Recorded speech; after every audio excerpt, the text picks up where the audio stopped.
আল্লাহ রাব্বুল আলামিন দুনিয়ার মানুষদেরকে জানায় দেন, এ দুনিয়ার মানুষ, এ দুনিয়ার মানুষ রে, তোদেরকে আমি কত সুন্দর মায়া করিয়া দয়া করিয়া সৃষ্টি করলাম। তোদেরকে যখন আমি সৃষ্টি করি আমি কত সুন্দর করে তোদেরকে বানাইছি জানো। হে হযরতে নূহ, পয়গম্বর নূহ আমার কাছে বদদুয়া দিল, আমার কাছে অভিযোগ জানাইল, ও মালিক,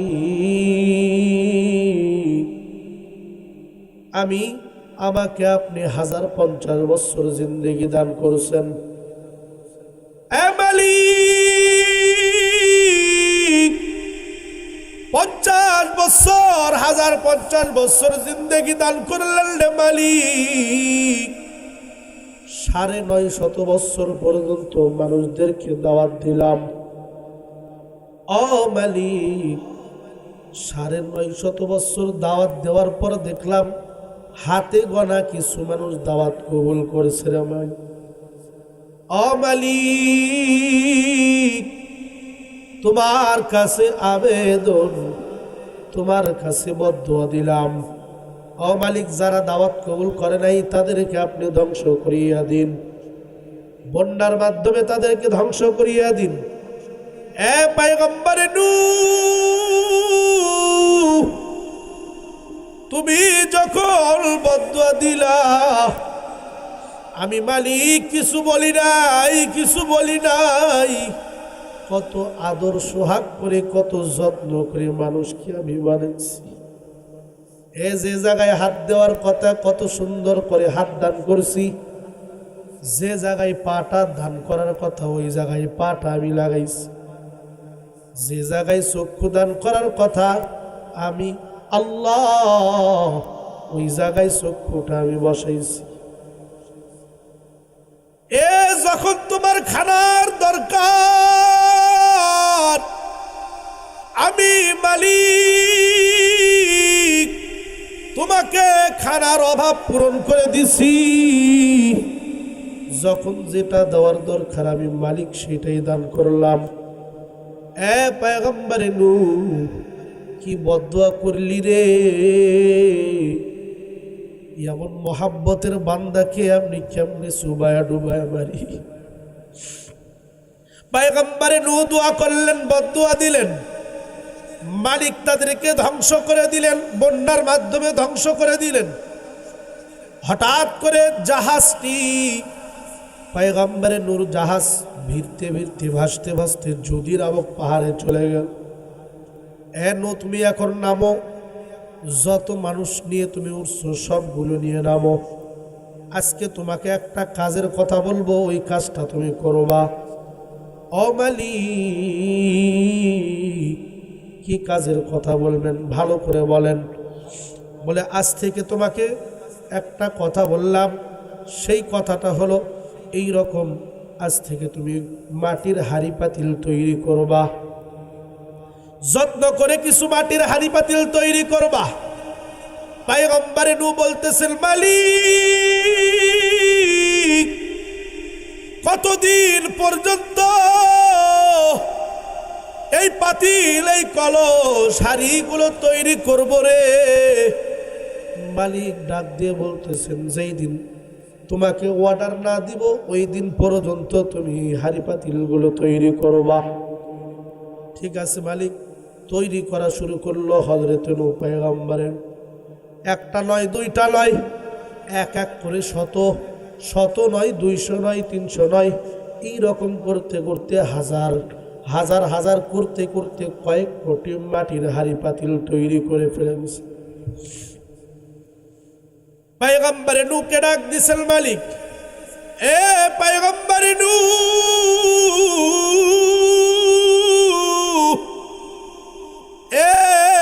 তোমার এখন বানানো অফ করে দাও, তোমাকে আমি এখন অর্ডার করতেছি, আজকেই তুমি ভেঙে ফেলে দিবা। এগুলো এক এক করে সমস্ত মাটির পাতিল ভাঙবা, এক এক করে মাটির কলসগুলো তুমি ভেঙে দিবা।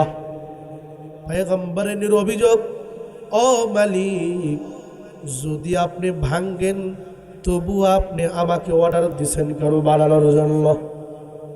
যখন পয়গম্বর নূহ ভাঙতেছে, হঠাৎ করে দেখতেছে অমুক মাটির পাতিলটা আমি কত যত্ন করে, কত আদর করে, মায়া করে, দয়া করে বানাইছি। ওই মাটির পাতিলের কাছে যখন যায় তখন চিন্তা করে এই মাটির পাতিলটা ভাঙবো না, এই মাটির পাতিল বাদ দিয়ে অন্য মাটির পাতিলগুলো ভেঙে ফেলে দেব। মালিক ডাক দিয়ে বলতেছেন, পয়গম্বরে নূহ, যেই মাটির পাতিলটা তুমি রেখে দিলা, ওই মাটির পাতিল আগে তোমাকে ভাঙতে হবে রে।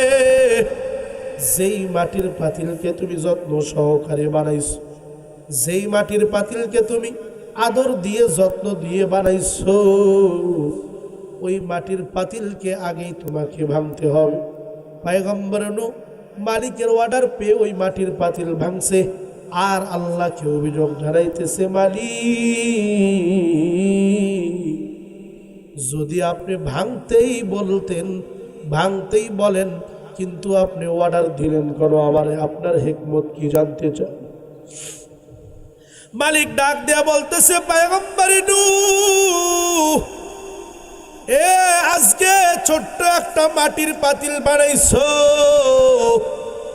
যেই মাটির পাতিলের মহব্বত এত জন্মে গেছে, যেই মাটির পাতিলের মায়া এত জন্মে গেছে, তাহলে বোঝো যেই বান্দাকে আমি মালিক কত যত্ন করে, কত কষ্ট করে, কত আদর দিয়ে বানাইল, ওই বান্দার ব্যাপারে তোমার একটু দাওয়াত কবুল করে নাই, এই জন্য তুমি বদদুয়া দিছ।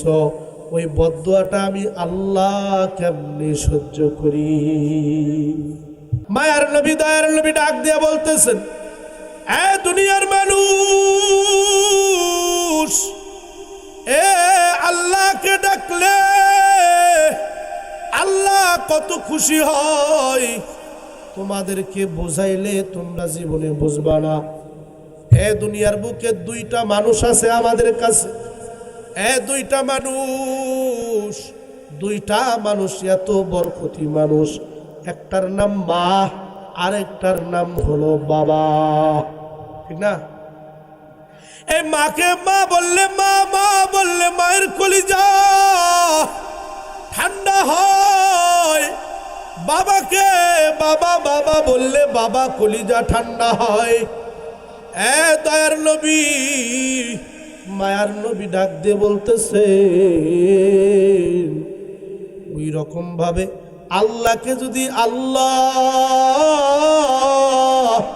আল্লাহ বলো রে, আল্লাহর কুদরতি অন্তর ঠান্ডা হয়ে যায়।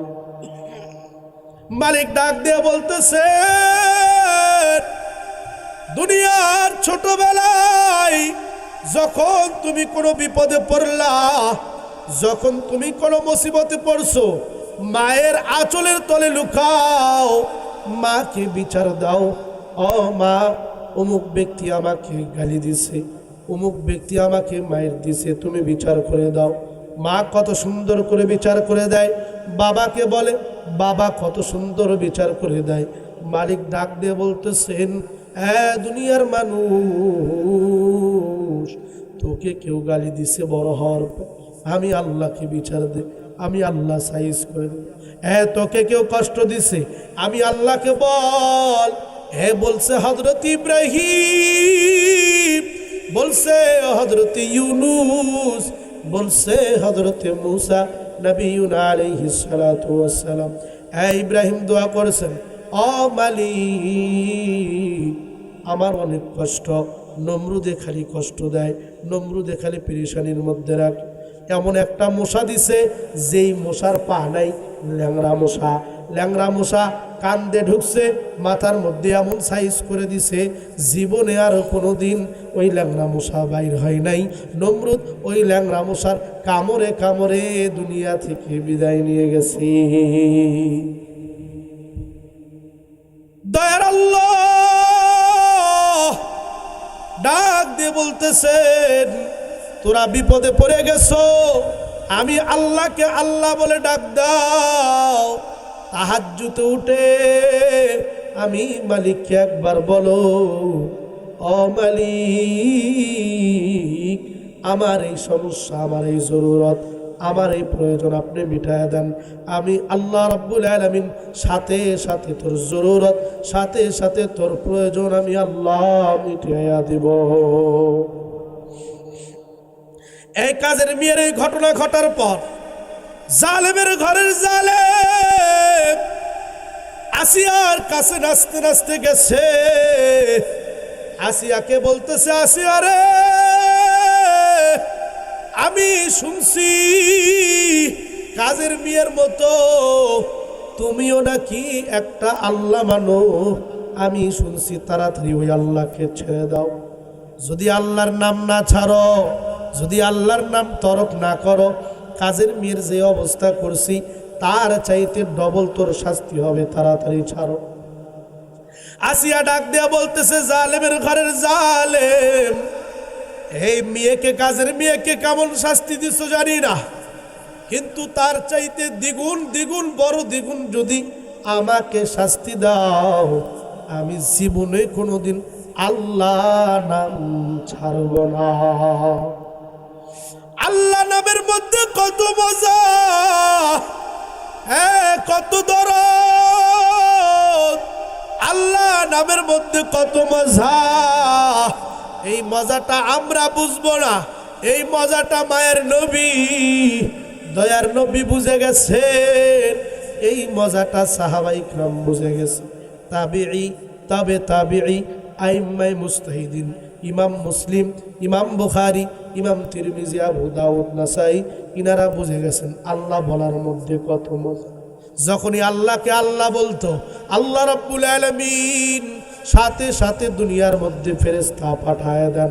এই বদরের যুদ্ধের দিকে তাকাও, মায়ার নবী, দয়ার নবী আল্লাহকে আল্লাহ বলছে, বদরের যুদ্ধের মধ্যে ফেরেশতাদের মাধ্যমে যুদ্ধের মধ্যে বিজয় দান করছে।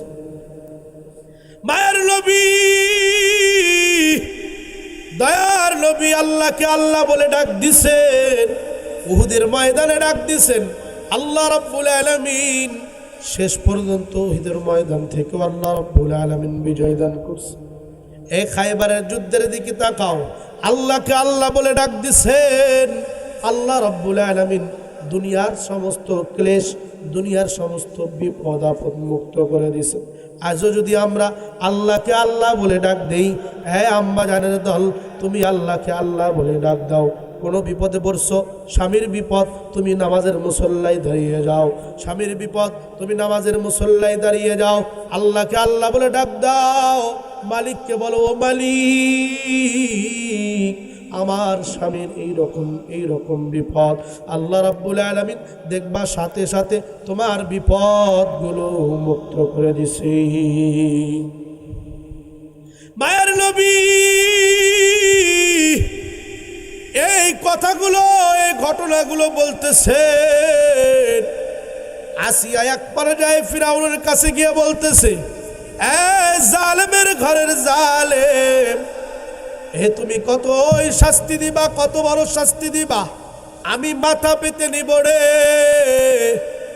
এক পর্যায়ে ফিরাউন ডাক দিছে হামানকে, তাড়াতাড়ি ডাক। দেখবেন যে আমাদের মাঝে কিছু মানুষ, অসাধু কিছু মানুষ আছে, বদকাম করনেওয়ালা কিছু মানুষ আছে, তারা নেতা হয়, নেতার আশেপাশে দেখবেন কিছু চামচ আছে, ঠিক না? দেখবেন যে নেতার চাইতে নেতা ভালো, কিন্তু দেখবেন ওই চামচগুলোর বেশি সমস্যা, চামচগুলোর বেশি বাড়াবাড়ি, ঠিক না? এই হামানকে ডাক দাও, আরে হামান, আমার ঘরের মধ্যে অবস্থা তো খারাপ। বলে না বাদশা নামদার, কি হয়েছে? বলে আমার ঘরের মধ্যে তো আসি, আমাকে মালিক মানে না, আমাকে তো আল্লাহ বলে না, আরেকজন দেখি আল্লাহ। বলে কে আল্লাহ? বলতেছে আসমান যিনি বানাইছেন, জমিন যিনি বানাইছেন, গোটা জগৎ যিনি বানাইছেন তিনি প্রকৃতপক্ষে আল্লাহ। যিনি মুসাকে সৃষ্টি করছেন তিনি আল্লাহ। যিনি আমি ফিরাউনকে সৃষ্টি করছেন তিনি আল্লাহ। যিনি আসিয়াকে সৃষ্টি করছেন তিনি আল্লাহ। এইরকম কথাগুলো বলতেছে। ফিরাউন, বাদশা নামদার, তাড়াতাড়ি আসিয়াকে ধরেন রে, আসিয়ার বিচার হবে কাঠগড়ায়। বলে আমার তো বিবি হয়। বলে বিবি ফিবি দেখার টাইম নাই, তাড়াতাড়ি ধরেন। শামসের বাড়াবাড়ি, তাড়াতাড়ি ধরেন। বলে কি করব? বলে আগে বাহির করেন ঘর থেকে, তাকে আলটিমেটাম দেন, শর্ত দেন। আসিয়া রে, তুমি যদি আল্লাহর নাম না ছাড়ো রে, তোমাকেও ওই রকম শুলিতে চড়ানো হবে। তাড়াতাড়ি আসিয়া, তুমি তাড়াতাড়ি আল্লাহকে ছাড়ো। জালেমের ঘরের জালেম, আমাকে যদি মেরেও ফেলে দেওয়া হয়, জীবনে আমি কোনোদিন আমার মালিক আল্লাহকে ছাড়বো না রে, জীবনে কোনোদিন আমার আল্লাহকে ছাড়বো। আসিয়াকে এক পর্যায়ে শুলিতে চড়ানো হয়। ফিরাউনকে অর্ডার দেয় হামান, ও বাদশা নামদার, আসিয়ার ডাল হাতে পেরেক মারেন, বাম হাতে পেরেক মারেন। ডান পায়ে একটা পেরেক মারবেন, বাম পায়ে একটা পেরেক মারবেন। আসিয়াকে শুলিতে চড়ানো হলো। শুলিতে চড়ানোর পর কাঠের একটা অনেক বড় একটা কাষ্ঠ খাড়া করা হয়ে গেল, কাঠের একটা জিনিস। আসিয়াকে ডান হাতে যখন পেরেক মারতেছি, ডান হাতে যখন পেরেক মারে রে, আসিয়ার চোখ দিয়ে টপ টপ করে পানি পড়ে, আর ঠোঁট যেন কি যেন বলে মনে। বাম হাতে পেরেক মারছে, আসিয়া ঠোঁট নাড়ায়া নাড়ায়া কি যেন বলতেছে। বা ডান পায়ে পেরেক মারছে, আসিয়া কাঁদতেছে, আর ঠোঁট নাড়ায়া নাড়ায়া কি যেন বলতেছে। বাম পায়ে পেরেক মারছে, আসিয়া চোখে পানি, আসিয়া কাঁদতেছে, আর কি যেন বলতেছে। জালেমের ঘরের জালেম, আমি কি বলতেছি শুনবানি? তোমার কানটা আমার মুখের সঙ্গে লাগাও। এক পর্যায়ে ফিরাউন আসিয়ার মুখের সঙ্গে লাগাইলো। মুখের সঙ্গে লাগায় দেখতেছে আসিয়ার চোখ দিয়ে পানি পড়তেছে ঠিকই, কিন্তু আসিয়ার মুখ দিয়ে বলতেছে আল্লাহ আল্লাহ আল্লাহ। আরে আসিয়া, এখনো পর্যন্ত তোমার আল্লাহ নামটা বলা যায় নাই, এখনো পর্যন্ত আল্লাহ বলতে ভুলো নাই। তোমাকে এত শাস্তি দিতেছি, তবুও কেন মালিক আল্লাহর নাম তুমি ছাড়তেছ? আসিয়া ডাক দিয়ে বলতেছে, জালেমের ঘরের জালেম, এর চাইতেও দ্বিগুণ তুমি যদি শাস্তি দাও, জীবনে কোনোদিন আমার মালিক আল্লাহকে আমি ছাড়ব না। এক পর্যায়ে হামানকে ডাকতেছে, হামান কত বড় শাস্তি দিলাম, হাত পায়ে পেরেক মারলাম, কাঁদতেছে ঠিকই, কিন্তু মুখ দিয়ে আওয়াজ বাইর হইতেছে আল্লাহ। এখন কি করব, ভালো করে বুদ্ধি দাও। বাদশা নামদার, আপনি তাড়াতাড়ি ঘরের মধ্যে ঢোকেন, ঘরের মধ্যে থেকে একটা ধারালো অস্ত্র নিয়ে আসেন, ব্লেড হলেও চলবে। কি করবি? বলে নিয়ে আসেন তাড়াতাড়ি। আসিয়াকে এখান থেকে সূর্যের তাপ যেখানে বেশি, বালুময় জমিন, যেই বালুর মধ্যে সূর্যের তাপ বেশি, সূর্যের দিকে করে তাকে খাড়ায় দেন, তাকে দাঁড় করান। আসিয়াকে দাঁড় করানো হলো। ফিরাউন বলতেছে এখন কি করব? বলে আপনার হাতে যে ব্লেডটা আছে, ওই ব্লেড দিয়ে আসিয়ার গায়ের চামড়াগুলো আপনি উঠান। মায়ের নবী, দয়ার নবী ডাক দিয়ে বলতেছেন, তাফসীরের ঘটনার মধ্যে, মুসনাদে আহমদের মধ্যে ঘটনাগুলো এইভাবে বর্ণিত আছে। মায়ার নবী, দয়ার নবী বলতেছেন, কিভাবে আসিয়ার করুণ ইতিহাস।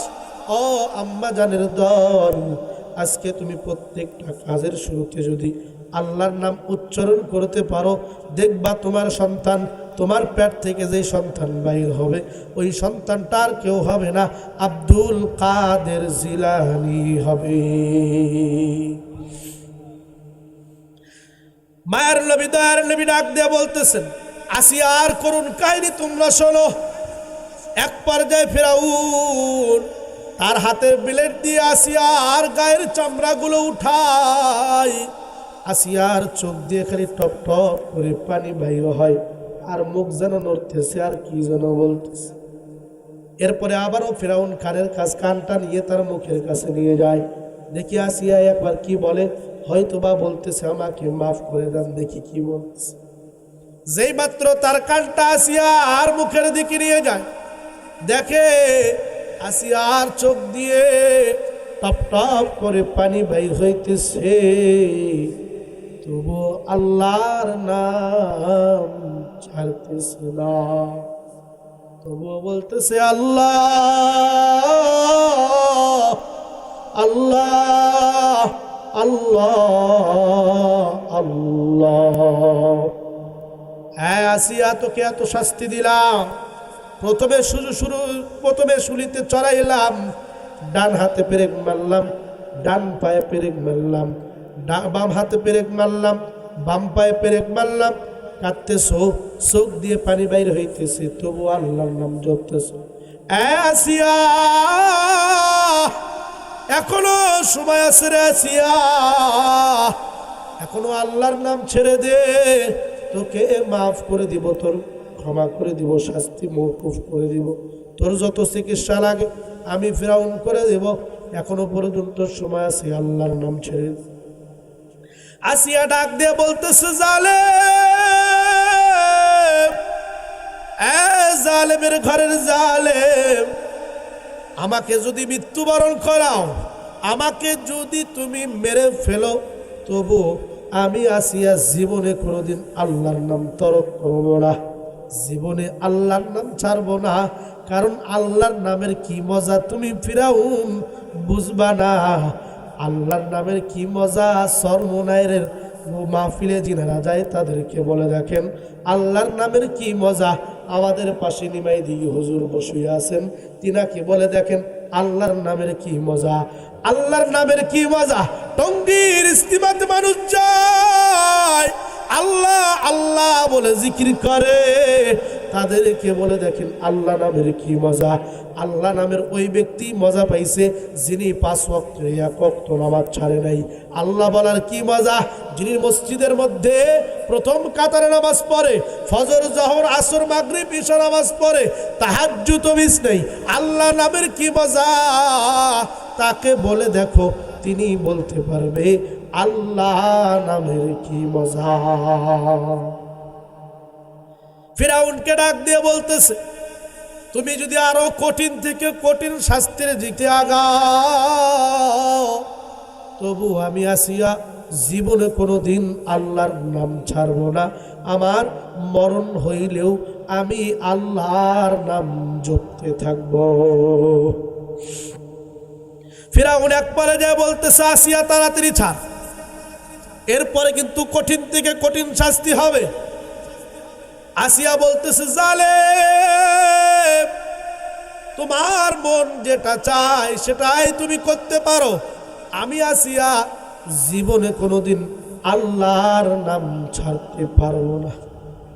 এক পর্যায়ে ফিরাউন হামানকে ডাক দিল, ও হামান, তুমি কি অর্ডার দিলা? কোন অর্ডারে তুই কাজ হচ্ছে না? প্রথমে যে অর্ডার দিলা হাত পায়ে পেরেক মারলাম, কোনো কাজ হইল না। দ্বিতীয়টা অর্ডার দিলা ব্লেড দিয়ে তার চামড়াগুলো কেটে দিলাম, তাও তো কিছু হচ্ছে না। বলে এবার করেন, এবার হবে। কি হবে?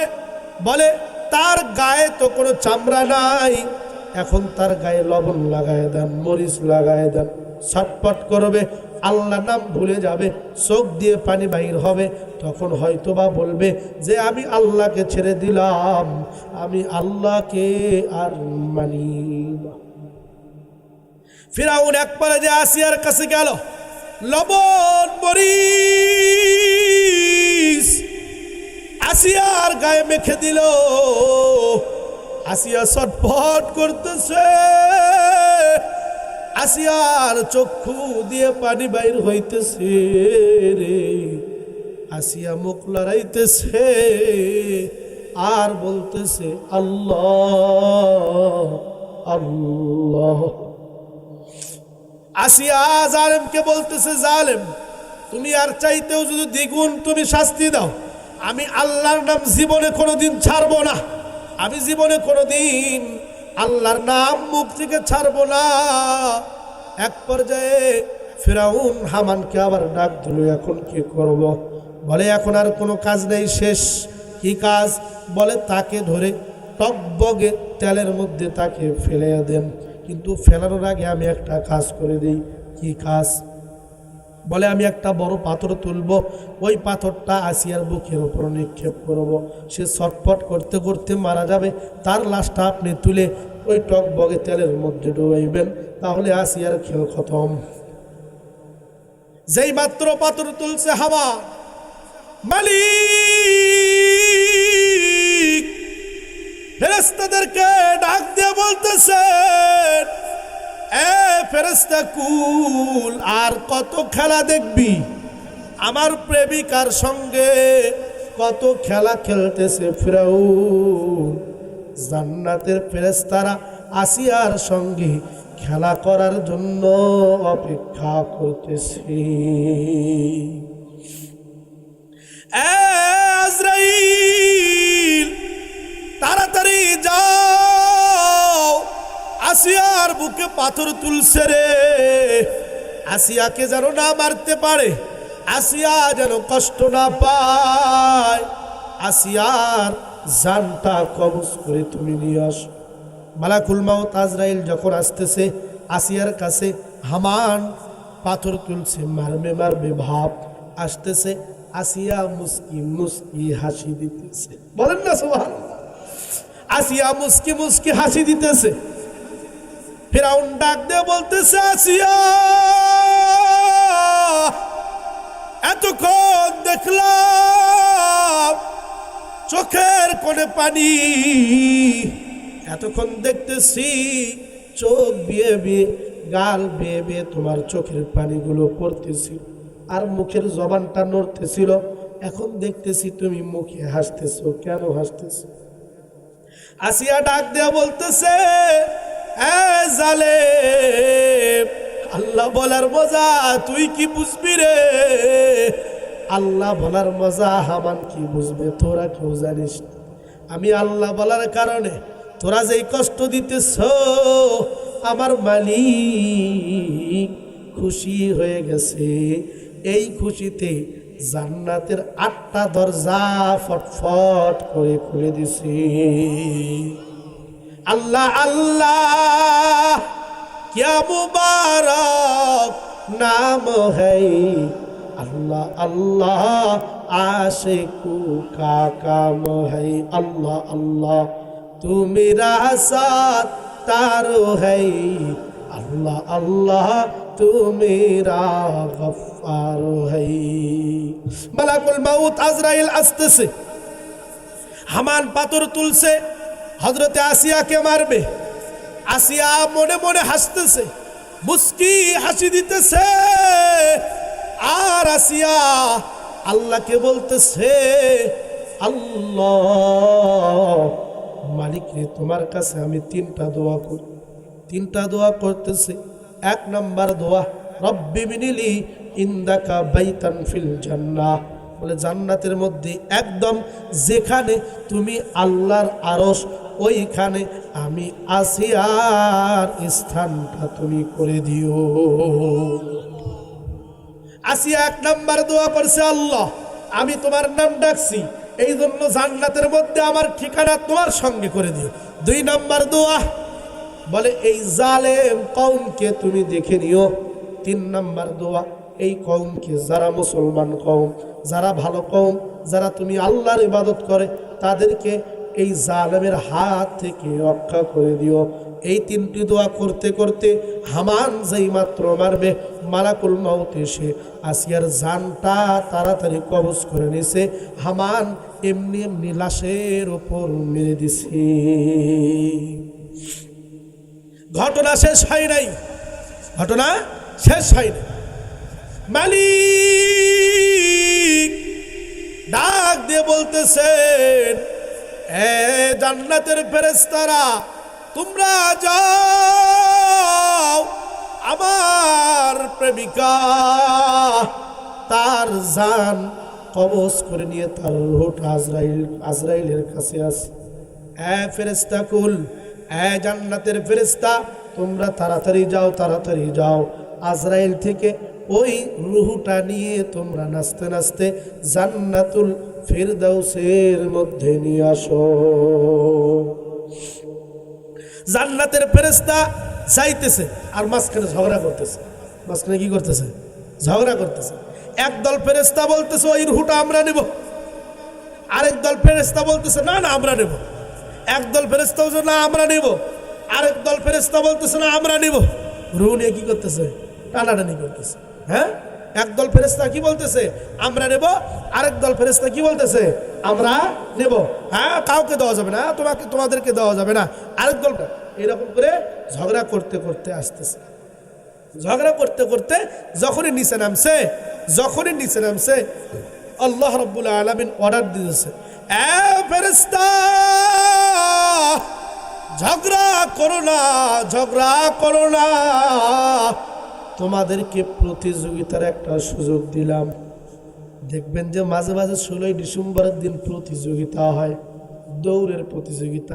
যে আগে যাইতে পারবে সে হলো ফার্স্ট, দ্বিতীয় যে যাইতে পারবে তার নামে দ্বিতীয় পুরস্কার, তৃতীয় যে যাইতে পারবে তার নামে তৃতীয় পুরস্কার। আছে না নাই? আছে না নাই? ফেরেশতাদের মধ্যে জানাই দিল মালিক,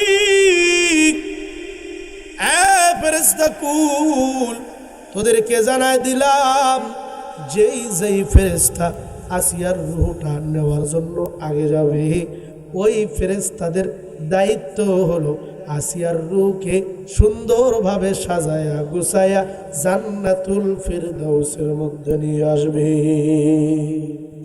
নবী না চিনিলাম কি যে ভুল করিলাম, নবী না চিনিলাম কি যে ভুল করিলাম, ভস্মে ঢালিলাম রে ঘি, মানুষ হইয়া ভবেতে আসিয়া করিলাম ক্ষতি, মানুষ হইয়া ভবেতে আসিয়া আমরা করিলাম ক্ষতি। এই জন্য যখনই আমরা সুযোগ পাবো, যখনই আমরা বসে থাকবো, যখনই আমরা কোনো কাজ করব, আল্লাহর নাম ছাড়া যেন আমাদের কোনো ওয়াক্ত, কোনো একটা সময় যেন অনর্থক না কাটে। পারা যাবে না বাবজান? পারা যাবে না বাবজান? এই দেখেন, আলহামদুলিল্লাহ সুম্মা আলহামদুলিল্লাহ, অনেক মানুষ এই পর্যন্ত হয়ে গেছে, অনেক মানুষ হয়ে গেছে। নাজাতের জন্য অল্প আমলই যথেষ্ট। আল্লাহ রসুল বলছেন, আখলিস দীনাকা ইয়াকফিকাল আমালুল কলিল। নাজাতের জন্য অল্প আমল কি যথেষ্ট। তো নাজাতের জন্য, জান্নাত পাওয়ার জন্য অল্প মানুষই যথেষ্ট, ঠিক না? হ্যাঁ, আচ্ছা, বুঝতে পারছেন আপনারা? তাহলে নাজাতের জন্য অল্প মানুষই কি যথেষ্ট, ঠিক না? এখন যেহেতু যথেষ্ট, যে কয়জন মানুষ হয়েছেন জান্নাতের জন্য, আমি অন্তত পক্ষে, আমাকে যদি জান্নাত দেন আল্লাহ রাব্বুল আলামিন, আমি অন্তত পক্ষে বলতে পারবো যে আল্লাহ, যে কয়জন বসছে এই কয়জনকে আপনি মাফ করে দেন, এই কয়জনের নামেই জান্নাতের মধ্যে এক একটা বালাখানা তৈরি করে দেন, ঠিক না? হযরত নূহ আলাইহিস সালাতু ওয়াস সালাম 1050 বছর দিয়ে লাভ কি? 950 বছর দাওয়াত দিয়ে লাভ কি? হাতে গোনা কয়েকজন, ঠিক না? ওই হাতে গোনা কয়েকজন নিয়েই উনি রওনা দিছেন, ওটাই জান্নাতের জন্য যথেষ্ট। এমনকি ওনার যে ছেলে একটা ছিল কেনান, হযরত নূহ আলাইহিস সালাতু ওয়াস সালামের বিবি, এই বিবি ছিল কাফেরা। হযরত নূর বিবি ছিল কাফেরা, হযরত নূহ আলাইহিস সালাতু ওয়াস সালামের ছেলে ছিল কি? কাফেরা। এদের কেউ পর্যন্ত দাওয়াত দিছে, এরা পর্যন্ত কবুল করে, এরা পর্যন্ত কবুল করে। সুতরাং জান্নাত পাওয়া এটা আমাদের কপালের একটা বড় ভাগ্য। ভালো কাজের মধ্যে লিপ্ত হওয়া কপালের একটা বড় ভাগ্য। একটা হাদিস শুনে যান, কাজে আসবে। যখন দেখবেন যে আপনার দ্বারা কোনো একটা ভালো কাজ হইতেছে, কোনো একটা ভালো কাজের মধ্যে অংশগ্রহণ করছেন, কোনো একটা ভালো কাজের মধ্যে বসছেন, ভালো করে খেয়াল করবেন। আপনার দ্বারা কোনো একটা ভালো কাজ হয়েছে, কোনো একটা ভালো কাজের মধ্যে অংশগ্রহণ করছেন, তাহলে বুঝবেন যে আল্লাহ রাব্বুল আলামিন আপনাকে ভালোবাসে। সুবহানাল্লাহ বলেন। তাহলে বুঝবেন কি আল্লাহ আপনাকে কি বাসে? ভালোবাসে। কারণ আল্লাহ যদি না ভালোবাসতেন জীবনে কোনোদিন ভালো কাজ করার তৌফিক দিত না। ফিরাউনকে আল্লাহ রাব্বুল আলামিন ভালোবাসতেন না, এই জন্য ওর আমলনামা আপনি ঘেটে দেখেন, হাদিস কোরআন তাফসীর যত ঘেটে দেখেন, একটা ভালো কাজও নেই। নমরুদকে আল্লাহ রাব্বুল আলামিন ভালোবাসতো না, ওর আমলনামা ঘেটে দেখেন, একটা ভালো কাজও নেই। বুঝতে পারছেন? সাদ্দাত, উতবা, সাইবা, আবু জাহালের হিস্ট্রি তো আরো অবস্থা খারাপ। বুখারী শরীফের 2য় খণ্ডের মধ্যে আছে, যখন বদরের যুদ্ধ সংগঠিত হয়, কাতারবন্দি হয়ে গেছে, ওই পাশে কাতারে আবু জাহাল আছে, 2 জন ছেলে মুআস আর মুআওয়াজ, ছোট ছেলে, যাদের যুদ্ধে আসার অনুমতি নেই। যুদ্ধে আসার কি নাই? কথা বলেন, যুদ্ধে আসার কি নাই? অনুমতি নেই।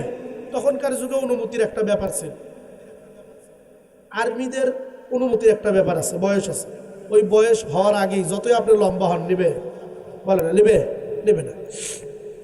যুদ্ধে যাওয়ার একটা কি আছে? বয়স আছে। বয়স হয় নাই, হঠাৎ করে মুসলমানদের কাতারের মধ্যে ঢুকে গেছে। আবু জাহালের যে ভালো একটা কাজ নাই, শেষ পর্যন্ত তার পরিণাম খারাপ হয়ে গেছে, এই কথাটা বোঝার জন্য বলতেছে। 2 জন ভাই, আব্দুর রহমান ইবনে আউফ রাদিয়াল্লাহু তাআলা আনহু, একজন সাহাবী, বয়োজ্যেষ্ঠ সাহাবী এবং বড় সাহাবী, ওনার পাশে এসে এই 2 জন ভাই মুআস আর মুআওয়াজ, এই 2 জন ভাই দাঁড়িয়ে গেছে। আব্দুর রহমান ইবনে আউফ বলছে, এই তোদেরকে কে অনুমতি দিল এখানে? এই ঢুকছিস এখানে? ঢুকলো কেন এরা? তোদেরকে অনুমতি তো দেওয়া হয় নাই, ছোট ছোট ইচ্ছে। চাচা আস্তে কথা, চাচা একটা কথা বল। বল বল, কি বলবো? আচ্ছা, আবু জেহেলকে দিয়ে তোরা কি করবি? হ্যাঁ, তোরা কি করবি? আবু জেহেল দেখে দেন না, কি করবি? বলে এই ব্যক্তিটা নাকি, শুনেই আসছি যে এই ব্যক্তিটা নাকি আমার রসুলকে খালি গালি দিছে, আমার মায়ের নবী, দয়ার নবীকে খালি কটাক্ষ করছে। এই ব্যক্তিটা এত নিকৃষ্ট, একে একটু দেখে নেব। তোরা দেখতে পারবি? দেখে নিতে পারবি? বলে খালি দেখে দেন, কি করি দেখেন, সাইজ করতেছে। বুখারী শরীফের 2য় খণ্ডের মধ্যে কিতাবুল মাগাজি, যুদ্ধের অধ্যায়ের মধ্যে লেখা আছে। আব্দুর রহমান ইবনে আউফ ওই 2 জন ছেলের স্পৃহা আর স্প্রিট দেখে তাকায় দিতেছে, ওই যে দেখা যাইতেছে না, ওটাই লাভ যায়। যেই মাত্র বলছে, কিছুক্ষণ পর আব্দুর রহমান ইবনে আউফ কাতারের মধ্যে দেখে দেয় নাই, কে রে গেল কই? এরা দৌড় দিছে, এরা বলার আগেই দৌড়। মুআস এবং মুআওয়াজ বলার আগেই দৌড় দিছে, গিয়ে আবু জেহেলের গায়ের ওপর। যুদ্ধ শুরু হওয়ার মানে যুদ্ধের যে একটা আনুষ্ঠানিক, বা বলবে এখন যুদ্ধ শুরু, তখন এরকম ভাবে যুদ্ধ হইতো। এই শুরু বলার আগেই শুরু করে দিছে, মানে শূন্য থেকে শুরু করছে। শূন্য থেকে কি করছে? শুরু হয় 1, 2, 3, 1 থেকে শুরু হয়, কিন্তু সে শুরু করছে কোথা থেকে? শূন্য থেকে শুরু করছে। এই শূন্য থেকে শুরু করে আবু জাহালকে আঘাত করছে। আঘাত করার পর মাটিতে লুটে পড়ছে আবু জাহাল, আর উঠতে পারতেছে না। এরপরে আল্লাহ রসুলের একজন বিশিষ্ট সাহাবী হযরত আব্দুল্লাহ ইবনে মাসউদ রাদিয়াল্লাহু তাআলা আনহু, ইনি আবু জাহালের এই বুকের ওপর উঠছে, বুকের ওপর বসে এই মাথার চুল ধরে ওই গলাটা এখন কাটতেছে। গলাটা কি কাটতেছে? যেই মাত্র কাটতেছে, তখন আবু জাহেল বলতেছে, ইবনে মাসউদ, গলাটা তো কাটবেই, যেহেতু আমি এখন অপারগ হয়ে গেছি, আমি যেহেতু ধরা খেয়েই গেছি, গলা তো কাটতেছ, তো গলাটা একটু লম্বা করে কেটো। কেমন করে কেটো? লম্বা লম্বা মানে মানুষের গলা কাটে মাঝখান দিয়ে, গরুর যখন আমরা জবাই দিই তখন দেখি না, তো একটু যদি লম্বা করি তাহলে চামড়ারও সমস্যা হবে, আবার গরুর গলারও সমস্যা হবে, বুঝেন নাই? তো আবু জাহেল বলতেছে কি, গলাটা একটু লম্বা, মানে মানুষের গলা যদি কাটে সাধারণভাবে আমার গলাটা যেন একটু লম্বা থাকে, বেশি, মানে সাধারণ মানুষের থেকে একটু বেশি থাকে। কত বড় বদমাইশ দেখেন, একটু বেশি থাকে। আব্দুল্লাহ ইবনে মাসউদ বলতেছেন, যে কেন এই কাজ, কেন এই কাজ, কেন? বলে আবু জাহাল, দুনিয়ার বুকে তো বাদশাহ ছিলাম, দুনিয়ার বুকে তো সবাই নেতা বলেই চিনত, তো এখন গলাটা একটু বৃদ্ধি করে দিলে সবাই তো তাকাবে এক সময় যে এই গলাটা কার, এই গলাটা কার, এই গলাটা কার, এটা কোন কাফেরের, এটা কোন মুশরিকের, এ বলতে বলতে তো এই গলার দিকে আসবে। তখন কি ব্যাপার, সবার গলা এইরকম এক সাইজ, আর এই গলাটা লম্বা কেন? তখন মানুষদেরকে বলা যাবে যে এটা আবু জাহালের গলা। এটা কার গলা? এটা হলো আবু জাহালের গলা। বুঝেন নাই? এই কথাটা বলতেছে ইবনে মাসউদ আরো খেপে গেছে। বদমাইশ, গোটা জিন্দেগিটা শেষ করে দিছ, গোটা জিন্দেগিটা শেষ করে দিছ, আর এখনো পর্যন্ত লাস্টের পর্যন্ত আসছো, এখনো বলতো তোমার নেতাগিরি এখনো যাচ্ছে না, তোমার নেতাগিরি যাচ্ছে না। বুঝতে পারছেন? এই জন্য যাদেরকে আল্লাহ রাব্বুল আলামিন ভালো কাজের তৌফিক দেন, বুঝতে হবে যে আল্লাহ রাব্বুল আলামিন আমার ওপর দেখতেছেন, আল্লাহ রাব্বুল আলামিন আমাকে ভালোবাসেন।